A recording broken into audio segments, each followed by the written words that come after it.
News x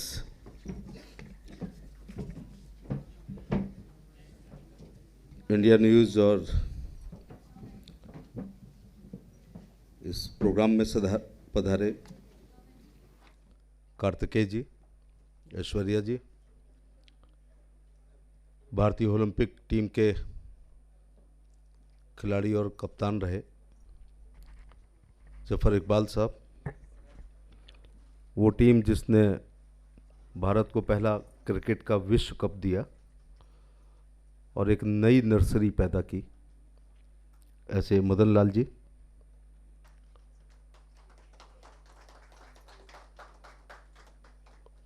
सभी देवियों एवं सज्जनों, और विभिन्न क्षेत्र में sports, culture, literature, classical dance, classical song, astrology, sports, mountaineering में बहुत अच्छा करने वाले बच्चों का जिनका सम्मान हुआ है, हमारे सारे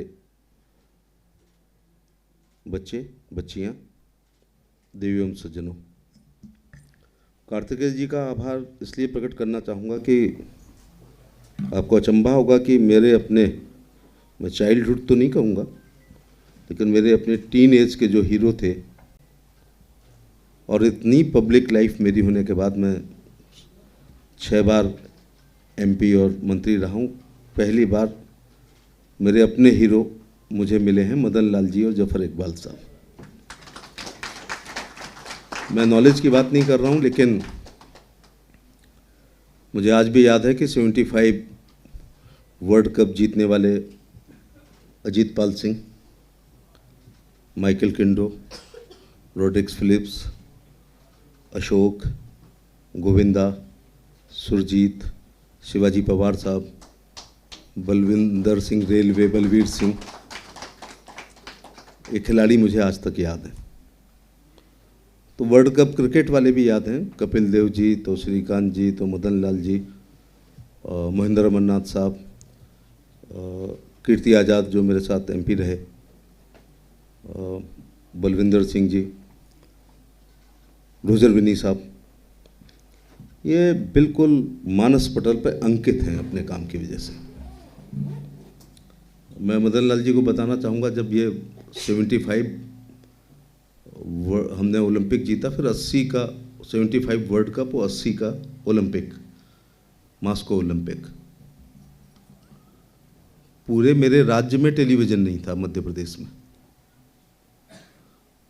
तो एक रेडियो खरीदा गया, वो भी हमारी हिम्मत फिलिप्स या बुश खरीदने की नहीं थी, मर्फी, दिल्ली से एक लोकल मंगवाया गया। हमने 150 लोगों ने वो मैच सुना था, रात में हुआ था, और जसदेव सिंह जी उसकी कमेंट्री कर रहे थे। अब अगर सुनता तो पक्का हार्ट अटैक हो गया होता, उस समय बच्चा था तो नहीं हुआ था। इनका वर्ल्ड कप 83 का जून के महीने में रहा होगा, क्योंकि मैं पुलिस ट्रेनिंग कॉलेज की छुट्टी पे था, तो उसको भी हमने पूरे गांव ने एक रेडियो पे सुना था। कोई माने या ना माने, 83 का वर्ल्ड कप नहीं जीतते तो आज भारत क्रिकेट की स्थिति में इसमें नहीं होता जिस स्थिति में आज आप हैं, इसलिए मैं आपको बधाई देना चाहूँगा। मैंने 12 साल की उम्र में पहली बार क्रिकेट देखी थी।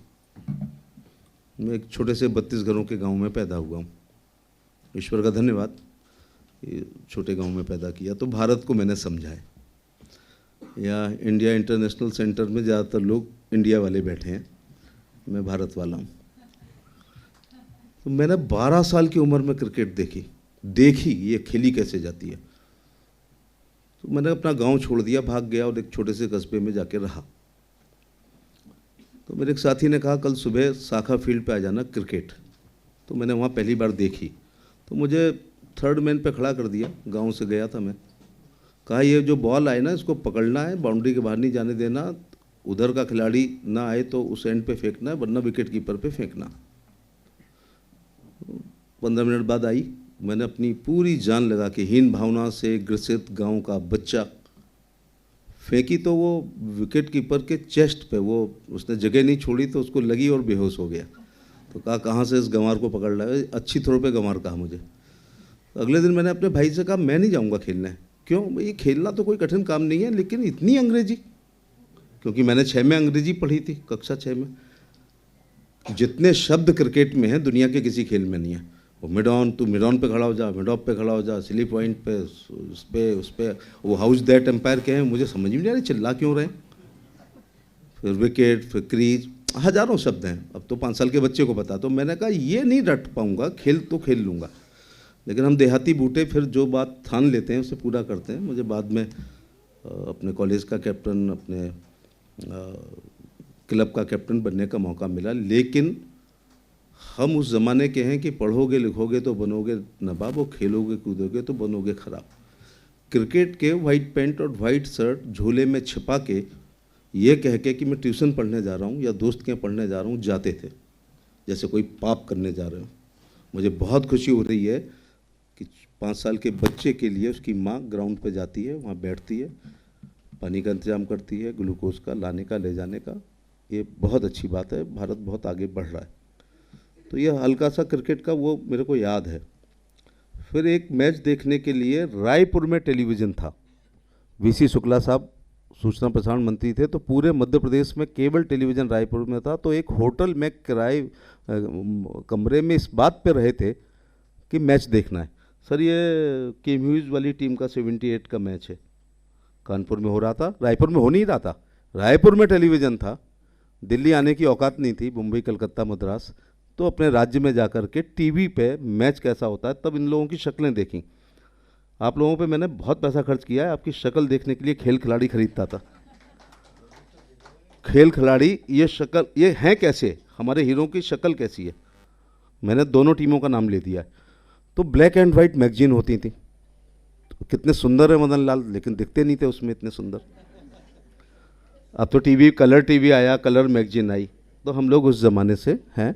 मैं सारे बच्चों को बहुत सारी बधाई देना चाहूँगा। 2047 में देश की आज़ादी के 100 साल होने पर मोदी जी ने और देशवासियों ने जो कल्पना की है कि हम नंबर 1 इकनॉमी होंगे, हम सुपर पावर होंगे, हम विश्व गुरु होंगे, ये इनकी बदौलत से होंगे।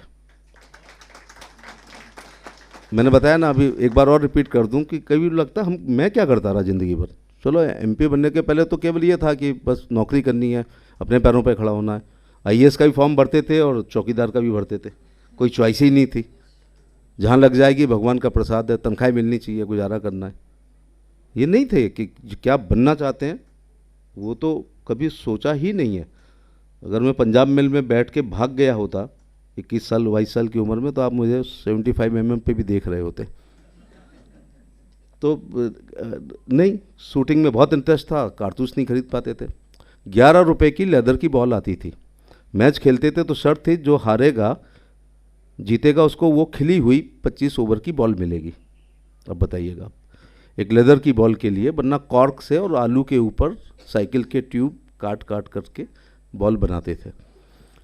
उस ज़माने से हम लोग आए हैं, लेकिन आज पहली बार देश के किसी प्रधानमंत्री ने कहा है खेलो इंडिया, वरना पढ़ो इंडिया ही कहते रहे और खेलो इंडिया। आजकल तो ये है कि स्पोर्ट्स से भी बहुत दरवाजे खुलते हैं। दूसरी बात, कुछ समाज सेवक यहाँ मिले, कुछ कथक वाले मिले, कुछ लिटरेचर वाले मिले, कुछ साइंस वाले मिले, माउंटेनियरिंग वाले मिले। ये रास्ते आपको, इनकी पगडंडियाँ आपको राष्ट्रीय राजनीति के राजमार्ग तक भी ले आएंगी एक दिन। और कुछ लोग कहेंगे आई हेट ब्लडी पॉलिटिक्स, तो ये राष्ट्रपति भवन के अशोका हॉल तक पद्म पुरस्कारों तक भी आपको ले जाएंगी।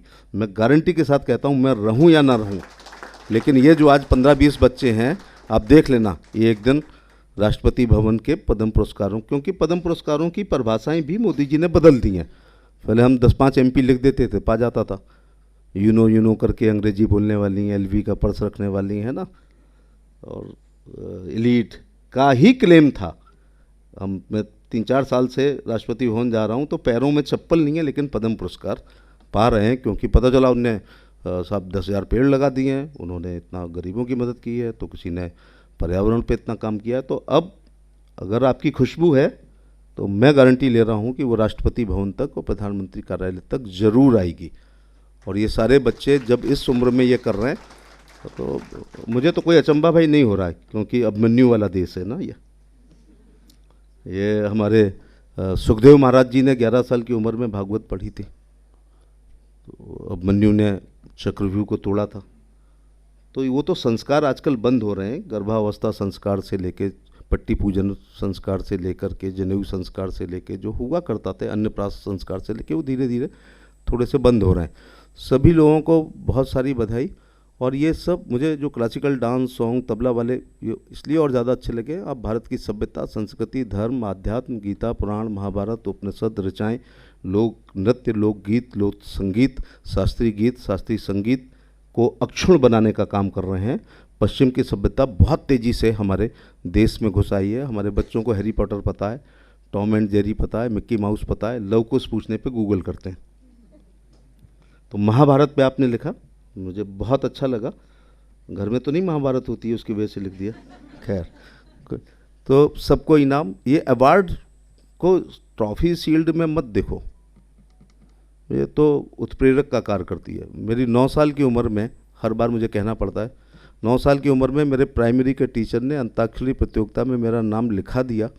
मुझे रामचरितमानस की चौपाइयाँ रटा दी, हर अक्षर पर 100-100। ब्लॉक जीता, तहसील जीता, जिला जीता। उस गरीब भारत में उस समय इनाम के तौर पर प्रथम आने पर मुझे रेक्सोना साबुन की सबसे छोटी वाली साबुन की टिक्की मिली, लेकिन उसकी खुशबू से मैं आज तक महक रहा हूँ, क्योंकि उस इनाम के तौर पर उस साबुन की टिक्की ने पैरों की कपकपाहट को 9 साल की उम्र में दूर कर दिया, माइक का फोबिया दूर कर दिया, स्टेज का डर दूर कर दिया। नहीं तो अच्छे अच्छे लोगों को जैसे ही माइक मिलता है तो पैर कपकपाते हैं। तो आप कितने ही बड़े लोग यहाँ बैठे हैं, मेरा भाषण अच्छा नहीं हो सकता है, लेकिन मेरे कदम नहीं लड़खड़ा रहे हैं इस इनाम की बदौलत। दूसरा, पद्म पुरस्कारों की संख्या बहुत कम है, देश की आबादी बहुत है, बहुत अच्छा काम हो रहा है। अगर ये विभिन्न चैनल्स, हमारे ट्रस्ट, सोसाइटीज़, एनजीओ अगर अवार्ड नहीं देंगे तो बहुत लोगों के साथ एक अन्याय होगा, क्योंकि सरकारी पुरस्कारों की संख्या बहुत ज़्यादा कम है। हमें खिलाड़ियों के लिए केवल अर्जुन पुरस्कार की प्रतीक्षा या पद्म पुरस्कारों की नहीं करनी चाहिए। और ख़ास तौर से जिन्होंने देश के लिए बहुत अच्छा किया है, मैं चाहता हूँ बचे खुचे जो वर्ल्ड कप वाले, ओलंपिक वाले हमारे हॉकी खिलाड़ी बचे हैं, मुझे पता चला सुरजीत साहब नहीं रहे, फिलिप्स साहब नहीं रहे, तो जैसे इंडियन क्रिकेट की टीम को बुला के कई बार प्रोग्राम होता है, ऐसे हॉकी वालों को बुला लीजिए। अजीत पाल साहब यहीं हैं, जफर इकबाल साहब, मुझे पता है कि धड़कन आप बढ़ा देते थे कमेंटेटर। अब जफर इकबाल के पास बॉल, अब ये किया वो किया, ये किया वो किया, और डी में जाके तो हार्ट अटैक होने को होता था। तो हम खिलाड़ी रहे तो हम पोजीशन समझ सकते थे। तो ये हमारी राष्ट्रीय धरोहर हैं जो 2 लोग खड़े हैं। कृपया ऐसे एक प्रोग्राम करें जिससे बच्चों को पता चले और ये अपनी सक्सेस स्टोरी को बताएं कि कैसे। हालांकि ज़माना बहुत बदल गया है फिर भी, लेकिन मैं इन सब के पेरेंट्स के प्रति आभार प्रकट करना चाहूँगा कि उन्होंने इन बच्चियों को उड़ने का मौका दिया, बच्चों को उनकी इच्छा पूर्ति जो वो चाहते थे। 3 इडियट देखकर मुझे बहुत बाद में पता चला, अरे गार्जियन तो ऐसा होना चाहिए, बच्चे जो करना चाहें उसे करने देना चाहिए। तो मैं जो बनना चाहता था वो मैं नहीं बन पाया, और जिस चीज़ से मुझे सबसे ज़्यादा नफरत थी वो मैं बन गया, क्योंकि आई वाज इन पुलिस, तो समझ लो पॉलिटिशियन से कितनी चिढ़ थी। तो ईश्वर ने आप सबको एक काम विशेष के लिए पैदा किया है, उसको अच्छी तरीके से करिएगा। एक छोटी सी शिकायत है तमाम उन लोगों को, जब इनने पहाड़ चढ़ लिया, इसने 6 किताबें लिख ली, इसने पूरे 250 राजधानियाँ याद कर ली, ने 6 किताब लिख ली, उसने महाभारत लिख ली, उसने कथक कर लिया, तब जाके बुला रहे हो। यार जब हम पे तबला नहीं था तब हमारी सहायता करो ना। जब लिखने के लिए, प्रकाशन करने के लिए हम पे पैसे नहीं थे तब सहायता करो। जब पहाड़ पे चढ़ रहे थे, हम पे इक्विपमेंट्स थे, तो क्या होता है, मैं नीरज चोपड़ा का नाम ही नहीं जानता था। जिस दिन गोल्ड मेडल मिला, बॉर्नवीटा वाला भागा पीछे से, यार हमारे बॉर्नवीटा पकड़ लो। आयोडेक्स वाले ने कहा कि हमारा विज्ञापन कर लो। इवन अंडरगारमेंट्स वाले भागे कि इसी को पहन के तुमने गोल्ड मेडल लिया। तो मैं ये कहना चाहता हूँ कि जब बच्चों में प्रतिभा हो और पैसे के अभाव में, कोच के अभाव में, सुविधाओं के अभाव में, इक्विपमेंट्स के अभाव में जब वो स्ट्रगल कर रहे हों, कार्तिकेय, तब सहायता करो। ये मेरा है, क्योंकि जैसे ही बच्चे ने 99% नंबर लाए, बघेल था, बघेल महासभा भागी सम्मान करने के लिए, रोटरी क्लब भागा, लॉयंस क्लब, ये नहीं है। जब वो पढ़ रहा था, किताबें नहीं थी, तो हम नहीं पूछ रहे थे। इसलिए हमें उन बच्चों का को भी बुलाना है और उनके लिए सुविधा के लिए लोगों को ढूंढना है। जो मैंने भी 6th क्लास में कविता लिखी, प्रतिभाएं कुंठित होती हैं पैसे के अभाव में, अस्मत बिकती रहती है यहाँ मिट्टी जैसे भाव में, अस्मत बेचने वालों की क्या करुण व्यथा सुनाऊं मैं, तुम कहते हो गीत सुनाऊं, भाव कहाँ से लाऊं मैं। ये 11 साल की कविता है। एक और बिक रही, हाँ शायद ऐसी थी, तुम कहते हो गीत सुनाऊं, भाव फीलिंग्स कहाँ से लाऊं, सूखी झील सी आंखों से या भूखे बनने वालों से। तो उसमें 5 किलो गेहूं चावल नहीं मिलता था फ्री में। सूखी झील सी आंखों से या भूखे बनने वाले से, उंगली पर गिन जाएं पसली क्या इन नर कंकालों से, भूख से व्याकुल इन बच्चों को क्या बस लोरी गाऊं मैं, तुम कहते हो गीत सुनाऊं, भाव कहाँ से लाऊं। ये लाइन बहुत अच्छी लगती है कि प्रतिभाएं कुंठित होती हैं पैसे के अभाव में, अस्मत बिकती रहती है यहाँ मिट्टी जैसे भाव में, अस्मत बेचने वालों की क्या करुण व्यथा सुनाऊं मैं, तुम कहते हो गीत सुनाऊं, भाव कहाँ से लाऊं मैं। मैंने 6वीं में अखबार पढ़ा कि बस्तर में कोई लड़की बिकी है, तो एक और बिक रही है बेटी 2 जून की रोटी में, और रोटी के खातिर बिकती है बेटी बीच चौराहे पर। ये लाइन बहुत अच्छी है, क्या इसी चौराहे का खंबा बन ये नीच हकीकत गाऊं मैं, और तुम कहते हो गीत सुनाऊं, भाव कहाँ से लाऊं मैं। तो मुझे लगता है 100-150 किताबें हो जाती हैं अगर प्रकाशन करने का पैसा घर वाले तैयार हो जाते। ये 6th क्लास की लिखी हुई कविता है। खैर, मैं आत्म प्रशंसा के लिए नहीं खड़ा हूँ। कार्तिकेय जी का, पूरी टीम का, ऐश्वर्या जी का बहुत बहुत धन्यवाद कि हीरो को आप लेकर आए हो, और इनको और तराशने में भारत सरकार कुछ कर सकती है। मैं एज ए हेल्थ मिनिस्टर कुछ कर सकता हूँ, स्पोर्ट्स वाले कुछ कर सकते हैं, संस्कृति वाले कल्चर में कुछ कर सकते हैं। मैं आपका वकील बन के आपकी लड़ाई ज़िंदगी भर लड़ूंगा। और 2 शेर सुन लो, क्योंकि बड़े छोटे हो अभी, क्या कि जब से मैं चला हूँ मेरी मंजिल पर नज़र है, इन आँखों ने कभी मील का पत्थर नहीं देखा। और दूसरा शेर है, हाँ भाई छुटकू, मेरी ज़िंदगी एक मसलसल सफ़र है, मंजिल पे पहुँचा तो मंजिल बढ़ा दी। मुझे नहीं पता तेरी कौन सी वो थी, लेकिन एवरेस्ट पे जाना है, कंचनजंगा पे जाना है, ठीक है ना। तो मेरी ज़िंदगी एक मसलसल सफ़र है, मंजिल पे पहुँचा तो मंजिल बढ़ा दी। और दूसरे लोग कह रहे होंगे कुछ जुगाड़ की वजह से बच्चे यहाँ गए। लोग इनके गले का मेडल देखते हैं, इनके पैरों के छालों को नहीं देखते। इसलिए छेड़ो नहीं, बराबरी करो। धन्यवाद। For more such videos, subscribe to the NewsX YouTube channel, hit the bell icon.